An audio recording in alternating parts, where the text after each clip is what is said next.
पर आपका स्वागत है। मध्य प्रदेश समान अध्ययन के क्रम को आगे बढ़ाते हुए हम मध्य प्रदेश के गठन की चर्चा करते हैं। पिछले वीडियो में हमने मध्य प्रदेश की 1947 के पहले की स्थिति पर चर्चा की थी। आज हम उसकी के आगे से चर्चा करेंगे। मध्य प्रदेश समान अध्ययन को पढ़ने के लिए आप हमारे मध्य प्रदेश समान अध्ययन के इसके पहले 5 वीडियो आ चुके हैं। आप उन सभी 5 वीडियो को एक बार देख लीजिए, जिससे आगे आने वाले वीडियो को देखने में आपको किसी भी प्रकार की कोई परेशानी न हो तथा आपको मध्य प्रदेश समान अध्ययन पढ़ने में किसी प्रकार की कोई दिक्कत नहीं आएगी। हम पिछले वीडियो में मध्य प्रदेश के गठन की चर्चा किए थे और उसमें हमने ये चर्चा की थी कि 1947 के पहले ब्रिटिश कालीन समय में भारत की स्थिति कैसी थी, भारत के साथ साथ मध्य प्रदेश की स्थिति कैसी थी। मतलब ये था कि अंग्रेजों ने भारत पर जो शासन किया वो 2 तरीके से शासन किया था। एक प्रत्यक्ष तरीके से शासन किया और दूसरा अप्रत्यक्ष तरीके से शासन किया। भारत ने जब प्रत्यक्ष तरीके से शासन स्टार्ट किया तो पूरे भारत में, मतलब भारत और पाकिस्तान दोनों मिलाकर उस समय पर 11 ऐसे प्रांत थे। 11 प्रांतों में उन्होंने प्रत्यक्ष तरीके से शासन किया, जिसमें एक प्रांत मध्य प्रदेश में भी था, जिसको हम मध्य प्रांत के नाम से जानते हैं, जिसका नाम सीपी एंड बरार क्षेत्र रखा गया या सीपी एंड बरार स्टेट रखा गया। दूसरी चीज, उसके अलावा मध्य प्रदेश में जिन क्षेत्रों पर भी अंग्रेजों ने शासन किया वो अप्रत्यक्ष तरीके से शासन किया। मतलब शासन की देखरेख राजा करता था, शासन राजा चलाता था। केवल रक्षा, विदेश और संचार विभाग जो है अंग्रेजों के पास होता था। ये नक्शा बना हुआ है। इस नक्शे में हमने आपको पिछली क्लास में बताया था कि पश्चिम में ऐसी स्वतंत्र रियासतें 26 थी जिनसे अंग्रेजों के मित्रवत संबंध थे। ये रियासतों पर शासन जो है अप्रत्यक्ष तरीके से चलाया जाता था। उत्तर में ऐसी 38 रियासतें थी, ये भी अंग्रेजों के मित्रवत रियासत थी और यहाँ पर भी शासन अप्रत्यक्ष तरीके से चलाया जाता था। उसके बाद पूर्व में भी स्वतंत्र रियासतें थी। छत्तीसगढ़ की रियासत, बस्तर की रियासत, दंडकारण्य की रियासत, जगदलपुर की रियासत, यहाँ पर भी अंग्रेजों ने शासन जो है अप्रत्यक्ष तरीके से चलाया, क्योंकि यहाँ पर भी अंग्रेजों को किसी प्रकार की कोई दिक्कत नहीं थी। भोपाल भी एक स्वतंत्र रियासत थी, यहाँ पर नवाबों का शासन था और ये भी रियासत अंग्रेजों के मित्रवत रियासत थी, इसलिए ये भी स्वतंत्र थी। उसके बाद जो ये क्षेत्र बचता है सीपी एंड बरार क्षेत्र, यहाँ पर अंग्रेजों ने प्रत्यक्ष रूप से शासन किया। इसके लिए अंग्रेजों ने 2 नवंबर 1861 में सीपी एंड बरार स्टेट्स का गठन किया, जिसको आगे चल के मध्य प्रांत के नाम से जाना जाता है। उसके बाद 1936 में, यहाँ पर आप डेट नोट कर लीजिएगा, 24 अक्टूबर 1936 को अंग्रेजों ने बरार क्षेत्र को क्या किया, इस सीपी एंड बरार प्रांत से बरार को एक अलग प्रांत बना दिया था। हालांकि बरार प्रांत कभी भी वास्तव में एक्चुअल में अलग से आया नहीं, लेकिन 1936 में उन्होंने घोषणा कर दी थी। जो ये सीपी एंड बरार क्षेत्र था, यहाँ पर अंग्रेजों का शासन प्रत्यक्ष तरीके से चलता था। मतलब उसकी गवर्नर थी और गवर्नर अंग्रेजों की गवर्नर थी, अंग्रेजों का गवर्नर था और गवर्नर की कार्यकारिणी थी। और सीपी एंड बरार क्षेत्र की जो राजधानी रखी गई थी, ये चीज आपको ध्यान रखना है, सीपी एंड बरार क्षेत्र की राजधानी जो है नागपुर रखी गई थी। राजधानी क्या रखी गई थी? नागपुर रखी गई थी। ये स्थिति 1947 के पहले मध्य प्रदेश की थी, इस पर हम चर्चा कर रहे थे। अब क्या हुआ कि जब 1947 में अंग्रेजों ने घोषणा की कि हम भारत को आजाद कर रहे हैं, तो उस समय पर आप ये सोचिए कि केवल 2 देश आजाद नहीं हो रहे थे, कि भारत और पाकिस्तान केवल 2 देश आजाद हो रहे थे। उस समय पर आप ये कहिए कि 565 देश आजाद हो रहे थे, क्योंकि अंग्रेजों ने 565 रियासतों पर शासन व्यवस्था चलाई है, चाहे वो प्रत्यक्ष तरीके से चलाई हो, चाहे वो अप्रत्यक्ष तरीके से चलाई हो। तो ये कहना कोई भी गलत नहीं है कि अंग्रेजों ने न केवल भारत पाकिस्तान को आजाद किया, बल्कि ऐसे 565 देशों को आजाद किया। अब अंग्रेजों ने जब भारत को स्वतंत्र किया तो अंग्रेजों ने भारत के सामने बोला, भारत और पाकिस्तान को ये स्पष्ट रूप से बोला कि हम भारत और पाकिस्तान को वही क्षेत्र सौंपेंगे जहां पर हमने प्रत्यक्ष तरीके से शासन किया है। और प्रत्यक्ष तरीके से शासन करने वाले क्षेत्र जो थे वो कितने थे भारत के अंदर? पूरे भारत पाकिस्तान के अंदर मिलाकर 11 क्षेत्र थे जहां पर अंग्रेजों ने प्रत्यक्ष तरीके से शासन किया था। उसके अलावा उन्होंने देशी रियासतों में ने शासन किया और देसी रियासतों की संख्या ज्यादा थी।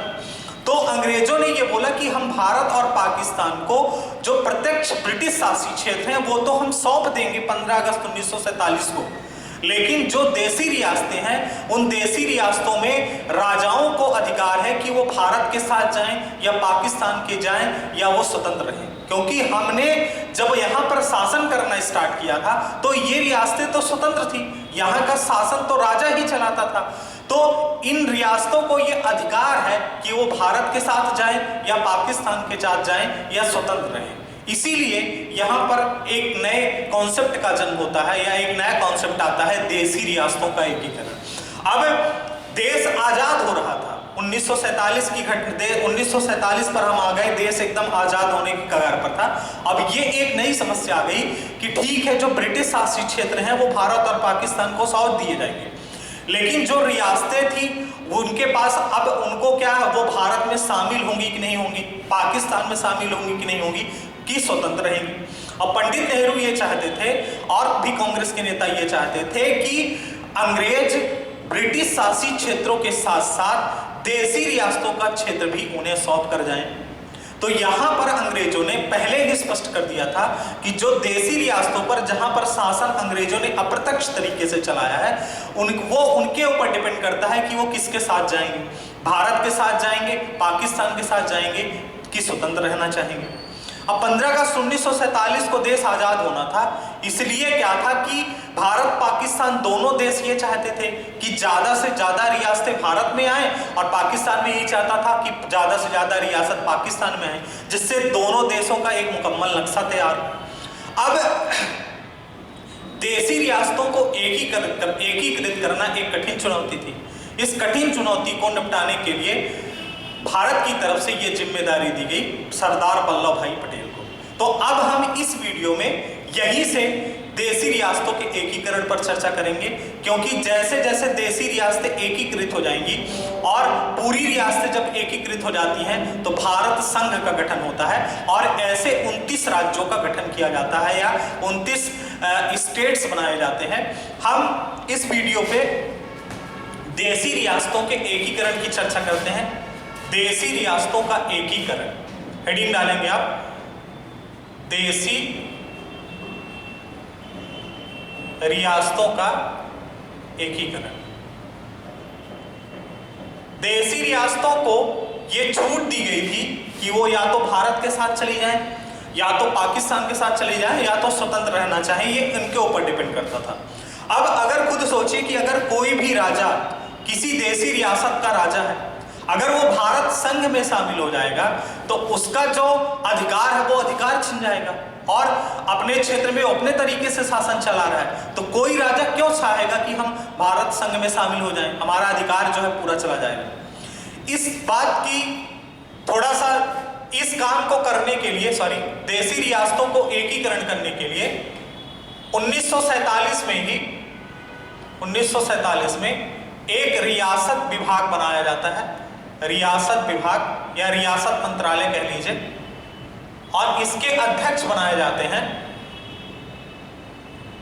अध्यक्ष वल्लभ भाई पटेल को बनाया जाता है, वल्लभ भाई पटेल को। और दूसरी चीज, उसी समय के एक सिविल सर्वेंट थे, सचिव जो थे, वो बीपी मेनन साहब को सचिव नियुक्त किया जाता है। वल्लभ भाई पटेल को रियासत विभाग की जिम्मेदारी इसलिए दी गई क्योंकि पहली चीज ये थी कि वल्लभ भाई पटेल जो थे वो पेशे से वकील थे, शिक्षक थे, बोलते अच्छा थे, और दूसरी चीज उनके पास लोगों को कन्विंस करने की क्षमता बहुत अच्छी थी। और दूसरी चीज क्या था कि ये एकदम उसी स्टाइल में काम करते हैं जिस स्टाइल में वर्तमान समय अमित शाह काम करते हैं। जो व्यक्ति सीधे से मान जाएगा उसका भारत संघ में स्वागत है, और जो व्यक्ति दूसरे तरीके से मानेगा उसको दूसरे तरीके से बनवाएंगे। अब वल्लभ भाई पटेल को यह जिम्मेदारी दी गई। वल्लभ भाई पटेल क्या था, नेहरू जी से 15 साल उम्र में बड़े भी थे, तो उनके पास प्रशासनिक और राजनीतिक कार्य कुशलता भी थी, इसलिए इस कठिन काम को जिम्मेदारी जो है, इस कठिन काम को करने की जिम्मेदारी वल्लभ भाई पटेल को दी गई। अब वल्लभ भाई पटेल ने थोड़ा सा इस मैप को मिटा रहे हैं यहाँ से, जिससे हमें समझने में थोड़ा सा आसानी हो। वल्लभ भाई पटेल ने देसी रियासतों का एकीकृत करना स्टार्ट कर दिया। उधर जिन्ना साहब भी देसी रियासतों का एकीकृत करने में लग गए। जिन्ना साहब भी चाह रहे थे कि ज्यादा से ज्यादा रियासत पाकिस्तान में शामिल हो, जिससे पाकिस्तान का एक मुकम्मल नक्शा तैयार हो। इधर जो है वल्लभ भाई पटेल चाह रहे थे कि ज्यादा से ज्यादा क्षेत्र जो है भारत को मिले। अब एक चीज और, ये चीज हमें ध्यान रखना है कि वल्लभ भाई पटेल ये चाह रहे थे कि जब अंग्रेज भारत को आजाद करें 15 अगस्त 1947 को, तो उसके पहले जितनी भी देसी रियासतें हैं वो सब भारत संघ में शामिल हुए। इस प्रयास में लगे थे और इस प्रयास में उन्होंने सफलता भी प्राप्त की। 565 रियासतों में 565 रियासतें जो थी उस समय पर, 565 रियासतों में 562 रियासतों ने क्या किया, 562 रियासतों ने विलय पत्र पर 562 रियासतों ने विलय पत्र पर हस्ताक्षर किए। 562 रियासतों ने विलय पत्र पर क्या किए, हस्ताक्षर कर दिए। 562 रियासतें जो थी वो बड़ी आसानी से भारत और पाकिस्तान में शामिल हो जाती है। अब देखिए यहां पर एक चीज ध्यान ये रखना है कि वल्लभ भाई पटेल के सामने केवल ये चुनौती नहीं थी कि भारत, और केवल ये चुनौती नहीं थी कि जो 565 रियासतें जो भारत में फैली थी उस समय पर, केवल वही भारत संघ में शामिल ना हो, उसके अलावा कुछ ऐसे भी क्षेत्र थे जो पुर्तगालियों और फ्रांसीसियों के कब्जे में थे। अगर बात करें कौन कौन से क्षेत्र थे वो, तो पुर्तगालियों के कब्जे में कौन कौन से क्षेत्र थे उस समय पर भारत के? पुर्तगालियों के कब्जे में था गोवा था, दूसरा था दमन था, द्वीप था और दादर नगर हवेली था। दादर नगर हवेली था, ये पुर्तगालियों के कब्जे में था। उसके अलावा फ्रांसीसियों के कब्जे में कौन कौन से क्षेत्र थे? फ्रांसीसियों के कब्जे में कौन कौन से क्षेत्र थे? फ्रांसीसियों के कब्जे में चंद्रनगर था। चंद्रनगर कहां पड़ता है? ये वेस्ट बंगाल में पड़ता है। पहला क्षेत्र क्या था? चंद्रनगर था। दूसरा आप बताएं, जो दूसरा क्षेत्र था वो यमन था। दूसरा क्षेत्र क्या था? यमन था, जो आंध्र प्रदेश में पड़ता है। उसके बाद तीसरा क्षेत्र था माहे, जो केरल में पड़ता है। उसके बाद चौथा क्षेत्र था पौंडीचेरी और पांचवा जो क्षेत्र था वो था आपका कराईकल। ये क्षेत्र जो था ये चेन्नई में था। इन क्षेत्रों को भारत संघ में शामिल करना भी एक चुनौती थी। पुर्तगालियों के कब्जे में गोवा, दमन, दीप, दादर नगर हवेली था। दूसरी चीज फ्रांसीसियों के कब्जे में चंद्रनगर, यमन, माहे, पांडिचेरी और कराईकल था। ये भी ऐसी रियासतें थी जिनको भारत संघ में शामिल करना था। तो वल्लभ भाई पटेल ने इन दोनों की चिंता न करते हुए उन्होंने विलय पत्र पर हस्ताक्षर करवाना शुरू कर दिया और 565 रियासतों में 562 रियासतों ने बिना किसी दिक्कत के साथ विलय पत्र पर हस्ताक्षर कर दिए। अब यहां पर जो काम फंसता है, मतलब ऐसी रियासतें कौन सी, मतलब ऐसी 3 रियासतें थी जो भारत संघ में शामिल नहीं होना चाह रही थी। उसके अलावा भी कुछ छोटी छोटी रियासतें थी जैसे जो भारत संघ में शामिल नहीं होना चाह रही थी। उसमें थे एक आपकी भोपाल की रियासत थी जो हमारे मध्य प्रदेश से रिलेटेड है। दूसरी चीज एक जोधपुर की रियासत थी, ये भी भारत संघ में शामिल होने में आपत्ति दर्ज कर रही थी। उसके बाद एक तीसरी रियासत थी त्रावणकोर जो था, कोच्चि जो थी, त्रावणकोर जो कोच्चि जो थी, ये भी रियासत भारत संघ में शामिल होने पर विरोध कर रही थी। हालांकि ये छोटी रियासतें थी और इनको भारत संघ में बिना किसी दिक्कत के साथ बाद में शामिल कर लिया गया भारत संघ में। लेकिन जो 3 प्रमुख रियासत थी जो भारत संघ में शामिल नहीं होना चाह रही थी, तीन प्रमुख रियासत जो भारत संघ में शामिल नहीं होना चाह रही थी, भारत संघ में शामिल नहीं हो रही थी, वो कौन सी थी? तीन प्रमुख रियासत वो थी। सबसे पहली रियासत थी जूनागढ़, जिनको हम इतिहास में आज भी याद रखते हैं, तीन प्रमुख रियासतों को, जूनागढ़। दूसरा आप बताएंगे हैदराबाद, और तीसरा जो था कश्मीर। हालांकि भोपाल जो रियासत थी वो भारत संघ में या भारत में विलय होने वाली सबसे आखिरी रियासत थी। 1 जून 1949 को, ये क्वेश्चन आता है पेपर में, 1 जून 1949 को भोपाल ने भारत के साथ विलय पत्र पर दस्तखत किए थे। 1 जून 1949 को भोपाल भारत के साथ भारत संघ में 1 जून 1949 को शामिल हुआ था। उस समय के जो नवाब थे हमीदुल्ला खान साहब, उन्होंने भारत के साथ विलय पत्र पर हस्ताक्षर किए। तो अगर क्वेश्चन ये पूछा जाता है कि भारत की ऐसी कौन सी रियासत है जो सबसे अंत में भारत संघ में शामिल हुई, तो उसका आंसर क्या होगा? भोपाल।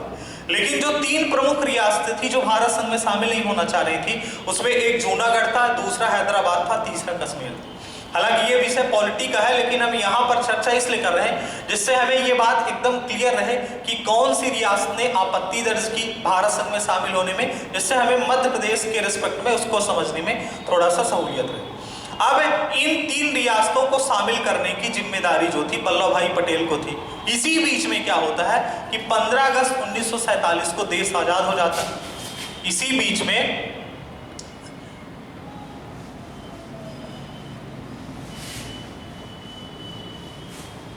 इसी बीच में 15 अगस्त 1947 को देश आजाद हो जाता है, और जो भारत था, अखंड भारत था,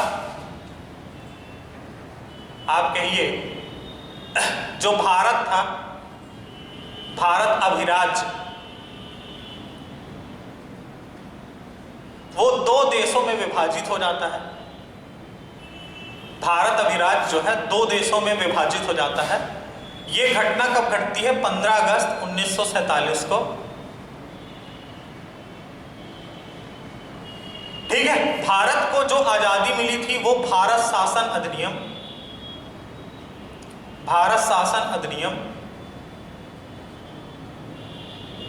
1947 के तहत मिली थी। 15 अगस्त 1947 को भारत और पाकिस्तान, दो देश जो है विभाजित हो जाते हैं। और हालांकि पाकिस्तान को आजादी 14 अगस्त 1947 को मिलती है और भारत को 15 अगस्त 1947 को मिलती है। उसके बाद दोनों जगह, भारत और पाकिस्तान दोनों जगह अपनी सरकारें बन जाती हैं। भारत में प्रधानमंत्री अली जिन्ना साहब, भारत में प्रधानमंत्री पंडित नेहरू जी बनते हैं, और पाकिस्तान के जो गवर्नर बनाए जाते हैं वो अली जिन्ना बनाए जाते हैं। उसके बाद क्या होता है कि 1947 को जब देश आजाद हुआ, 15 अगस्त 1947 को पहले, तो लगभग सभी रियासतें केवल तीन प्रमुख रियासतों को छोड़कर, जूनागढ़, हैदराबाद और कश्मीर, इन तीन रियासतों को छोड़कर लगभग सभी रियासतों ने भारत के साथ विलय पत्र पर दस्तखत कर लिए। अब जो काम फंस रहा था वो तीन रियासतों पर फंस रहा था। पहली रियासत थी उसमें जूनागढ़, दूसरी रियासत थी हैदराबाद, और तीसरी रियासत थी कश्मीर। और कश्मीर का विवाद जो है अभी 2019 में जाकर जो है ये विवाद सॉल्व हुआ, जब अमित शाह ने कश्मीर में जो धारा 370 थी, जो आर्टिकल 370 था कश्मीर के लिए, इसको समाप्त करके इसको दो केंद्र शासित प्रदेशों में तोड़ दिया। 2 यूटी में इसको तोड़ दिया गया, दो केंद्र शासित प्रदेशों में तोड़ दिया गया। इसको एक लद्दाख और दूसरा जो है कश्मीर। ये समस्या जो है बहुत पहले से चली आ रही थी। मतलब कश्मीर तो भारत के साथ विलय पत्र पर दस्तखत करने के लिए तैयार ही नहीं था। कश्मीर एक स्वतंत्र देश रहना चाहता था। उस समय के जो राजा थे, राजा हरि सिंह, यहाँ पर क्या था, कश्मीर में राजा हिंदू था, लेकिन यहाँ की जो अधिकांश जनता थी वो मुस्लिम थी। यहाँ पर लगभग 78% आबादी जो थी मुस्लिम थी और 20% आबादी हिंदुओं की थी और 2% में यहाँ पर बौद्ध धर्म के लोग थे, जैन धर्म और बौद्ध धर्म के लोग। तो राजा हिंदू और प्रजा मुस्लिम। तो पाकिस्तान ये भी चाह रहा था कि कश्मीर जो है उसकी सीमा से लगता है, तो पाकिस्तान ये सोच रखा था कि पंजाब का पूरा क्षेत्र, सिंध का पूरा क्षेत्र, बलूचिस्तान का क्षेत्र, अब कश्मीर का क्षेत्र अगर भारत को मिल जाए, वो पाकिस्तान को मिल जाएगा तो पाकिस्तान का एक मुकम्मल नक्शा तैयार हो जाएगा। अब क्योंकि जिन्ना साहब भी जमीन के भूखे थे तो उनको लग रहा था कि कश्मीर मिल जाए। दूसरी चीज जो हैदराबाद थी, हैदराबाद भी एक मुस्लिम रियासत थी और उस समय की सबसे बड़ी मुस्लिम रियासत मानी जाती है। लेकिन यहाँ की हैदराबाद की जो अधिकतम मतलब अधिकांशतः जनता थी वो हिंदू थी, अधिकांशतः जनता हिंदू थी। और जूनागढ़ जो है, जूनागढ़ का जो शासक था वो मुसलमान था और यहाँ की भी जनता क्या थी, हिंदू थी। जूनागढ़ ये सौराष्ट्र का क्षेत्र है, गुजरात में पड़ता है, ये सौराष्ट्र गुजरात का हिस्सा है ये। तो इन 3 रियासतों को भारत में शामिल करना जो है वल्लभ भाई पटेल के लिए उतना कठिन काम नहीं था, लेकिन थोड़ा सा कठिन काम था। जब उन्होंने 565 में 562 रियासतों को भारत संघ में शामिल कर लिया तो इन 3 रियासतों को शामिल करना कोई कठिन काम नहीं था। सबसे पहले जूनागढ़ का नंबर आता है। जूनागढ़ के उस समय पर जो शासक थे उनका नाम था महाबत खान। वहां का जो राजा था उस समय पर जूनागढ़ का, वो क्या था, महाबत खान था। तो वल्लभ भाई पटेल ने इनसे बात की कि भाई भारत संघ में शामिल हो जाए। तो ये चाह रहे थे, क्योंकि क्या था कि जो जूनागढ़ पड़ता है वो जूनागढ़ सौराष्ट्र गुजरात के इस वाले हिस्से में पड़ता है यहाँ। तो ये सोच रहे थे कि समुद्री रास्ते से हम पाकिस्तान के साथ शामिल हो जाएंगे और समुद्री रास्ते से हमारा पाकिस्तान के साथ हमारा जो है संपर्क बना रहेगा। लेकिन ऐसा पॉसिबल था ही नहीं। और उसी बीच में क्या होता है कि जूनागढ़ में क्या होता है कि जूनागढ़ को भारत में किस तरह शामिल किया जाता है, तो जूनागढ़ को विद्रोह करवा दिया जाता है वल्लभ भाई पटेल के द्वारा। उसके बाद यहाँ की जनता हिंदू थी और उसके बाद जनमत संग्रह करा दिया जाता है। तो जनमत संग्रह करने के बाद आप बताएंगे फरवरी 1948